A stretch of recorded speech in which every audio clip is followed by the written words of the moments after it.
परिचय। अर्जुन और उसके पिता गर्मियों के लिए वस्त्र खरीदने निकले हैं। वे दोनों ऐसे वस्त्र ढूंढ रहे हैं जो शीतल, आरामदायक, हल्के और रखरखाव से मुक्त हों।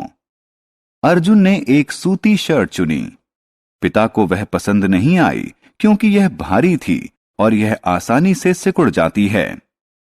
तब अर्जुन ने एक सिंथेटिक शर्ट चुनी जो हल्की थी और यह सिकुड़ती नहीं थी।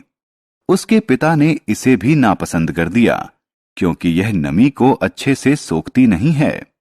अंततः 2 लंबे घंटों के बाद उन्हें वह शर्ट मिल गई जो मिले जुले कपड़े की बनी थी और उसमें वो सभी विशेषताएं थीं जो वो ढूंढ रहे थे। इस पाठ में हम रेशे और कपड़े के बारे में जानेंगे। आओ सीखें। वस्त्रों का महत्व बताना, रेशे को परिभाषित करना, प्राकृतिक और कृत्रिम रेशे में विभेद करना, कपड़े की बुनाई, रंगाई, डिजाइन और सिलाई के बारे में बताना।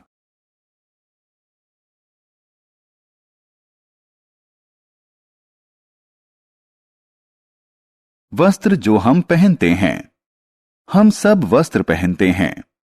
वस्त्र हमें ठंड, गर्मी, बरसात, धूल और कीड़ों से बचाते हैं।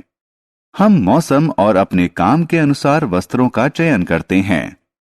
हम जो वस्त्र पहनते हैं वो हमारे नजरिए और व्यक्तित्व को दर्शाते हैं। रेशा। रेशा वह कच्चा माल है जिससे वस्त्रों का निर्माण होता है। रेशे विभिन्न चरणों से गुजरकर वस्त्र बनते हैं। सबसे पहले कच्चे रेशे को लंबी लड़ियां बनाने के लिए आपस में ऐंठते हैं। इन्हें धागा कहते हैं। कपड़ा बनाने के लिए धागे की कताई बुनाई की जाती है। कपड़े का प्रयोग लोगों की जरूरत के अनुसार विभिन्न आकार और प्रकार के वस्त्र बनाने के लिए किया जाता है। रेशे 2 प्रकार के होते हैं। 1. प्राकृतिक रेशे।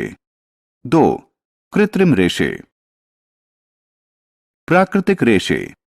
प्राकृतिक रेशे पेड़ों और जानवरों से बनते हैं। सूत, ऊन और रेशम कुछ प्राकृतिक तंतु हैं। सूत पेड़ों से प्राप्त होता है।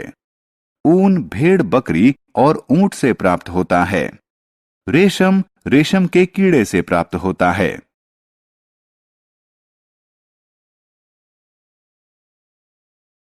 कृत्रिम रेशे। कृत्रिम रेशे मानव निर्मित होते हैं। नायलॉन, पॉलिस्टर इत्यादि कृत्रिम रेशों के उदाहरण हैं। कृत्रिम रेशों से बने कपड़े सस्ते होते हैं, जल्दी सूखते हैं और सिकुड़ते नहीं हैं। आमतौर पर मजबूत और मुलायम कपड़ा बनाने के लिए कृत्रिम रेशों को प्राकृतिक रेशों के साथ मिला दिया जाता है। बुनाई। बुनाई वह प्रक्रिया है जिससे धागों से कपड़ा बनाया जाता है। इसके लिए धागों का एक समूह क्षैतिज रूप से बिछाया जाता है और दूसरा ऊर्ध्वाधर रूप से। इस तरह एक दूसरे को काटते हुए धागों को बुनावट कहते हैं।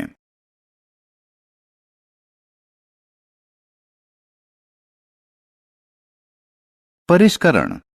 वह प्रक्रिया जिससे कपड़े की दिखावट और उपयोगिता में सुधार हो उसे परिष्करण कहते हैं।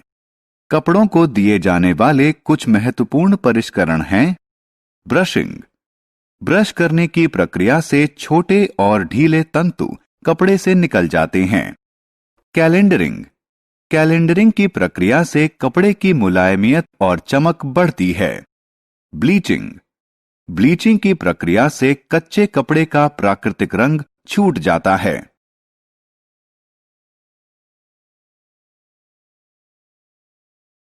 रंगाई। कपड़े को नया रंग देने को रंगाई कहते हैं। एक कपड़े को रंगने के लिए पहले गर्म पानी में रंग और नमक का घोल तैयार किया जाता है। इसके बाद कपड़े को इसमें डुबोया जाता है। कपड़े को 1 घंटे बाद बाहर निकालकर धोया जाता है। अंत में कपड़े को सुखाया जाता है।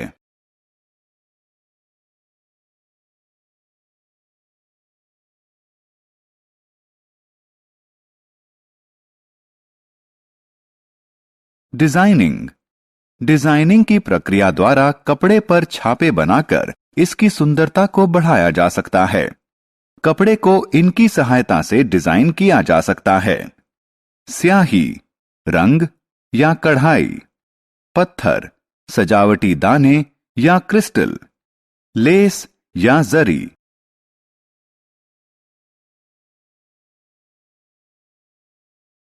सिलाई।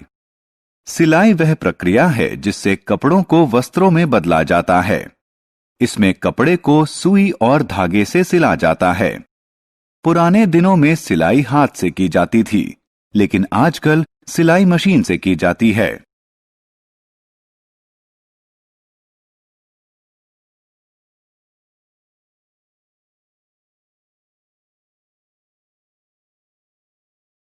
हमने क्या चर्चा की?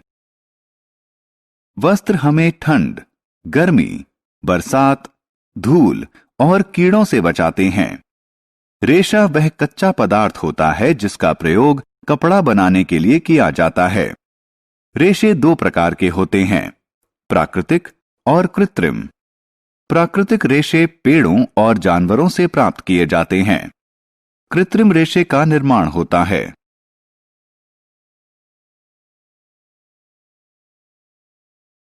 कपड़े का निर्माण एक जोड़ी धागों को आपस में एक दूसरे के समकोण पर बुनकर किया जाता है।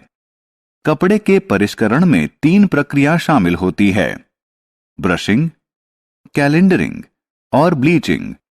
कपड़े की दिखावट को बेहतर बनाने के लिए उसे रंगा और डिजाइन किया जाता है। सिलाई वह प्रक्रिया है जिससे कपड़े को वस्त्र में बदला जाता है।